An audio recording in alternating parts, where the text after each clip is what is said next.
ओम विष्णु श्री हरि नारायण। उसके खेल निराले।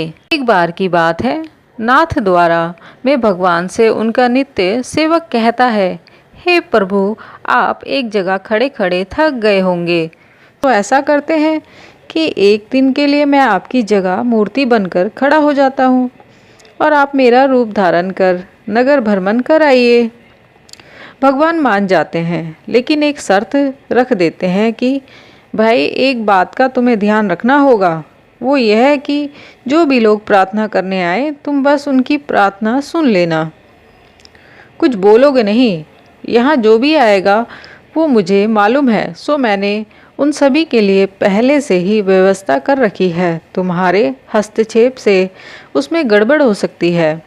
सेवक मान जाता है। उसने सहमति में सिर हिला दिया। फिर क्या था, श्रीनाथ जी एक सामान्य वेश में नगर दर्शन को निकल गए और इधर मंदिर में भक्त सेवक एकदम मूर्तिमय होकर श्रीनाथ जी की तरह खड़ा हो गया। सबसे पहले मंदिर में एक मोटा व्यापारी सेठ आता है और कहता है, भगवान जी, मैंने एक नई फैक्ट्री डाली है, उसे खूब सफल करना, आप अपनी कृपा कर दो। आपके नाम से चांदी का मुकुट चढ़ाऊंगा। वह मत्था टेकता है तो उसका पर्स नीचे गिर जाता है। वह बिना पर्स लिए ही चला जाता है। सेवक बेचैन हो जाता है। वह सोचता है कि रोक कर उसे बताए कि पर्स गिर गया, लेकिन शर्त की वजह से वह कहता नहीं है। इसके बाद एक गरीब आदमी आता है और श्रीनाथ जी को हाथ जोड़ रोते हुए कहता है कि प्रभु, घर में खाने को कुछ नहीं है, बच्चे भूखे हैं, कल से कोई काम भी नहीं मिला, आप मेरी सहायता कीजिए, कृपया करिए। उसने जैसे ही मत्था टेकने को सिर झुकाया, वैसे ही उसकी नज़र पर्स पर पड़ती है। वह उसे भगवान की कृपा प्रसाद मानकर खुश हो गया और बार बार दंडवत करते हुए धन्यवाद देते हुए पर्स लेकर चला जाता है। फिर तीसरा व्यक्ति आता है। वह एक नाविक होता है। उसने भी आते ही हाथ जोड़ा और भगवान से कहता है कि भगवान, मैं कल से 15 दिनों के लिए जहाज लेकर समुद्र की यात्रा पर जा रहा हूँ। यात्रा में कोई अड़चन ना आए भगवान। तभी पीछे से बिजनेसमैन पुलिस के साथ आता है और कहता है कि मेरे बाद ये नाविक ही आया लगता है, बस इसी ने मेरा पर्स चुरा लिया है।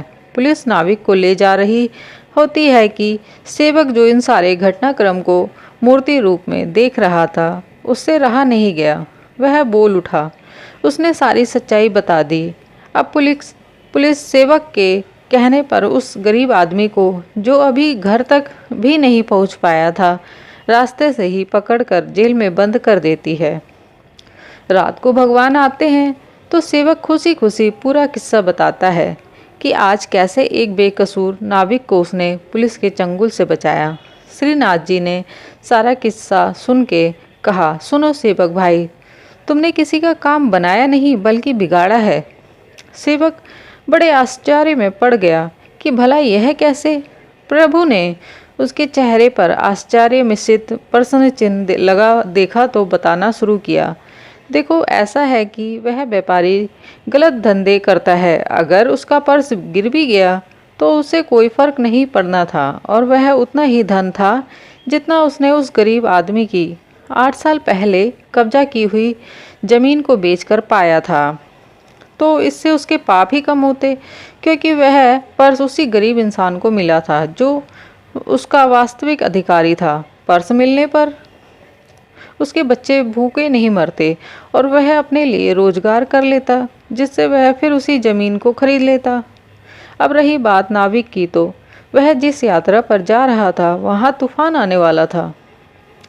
अगर पर्स चोरी में वह जेल में रहता तो उसकी जान बच जाती और उसकी पत्नी विधवा होने से बच जाती।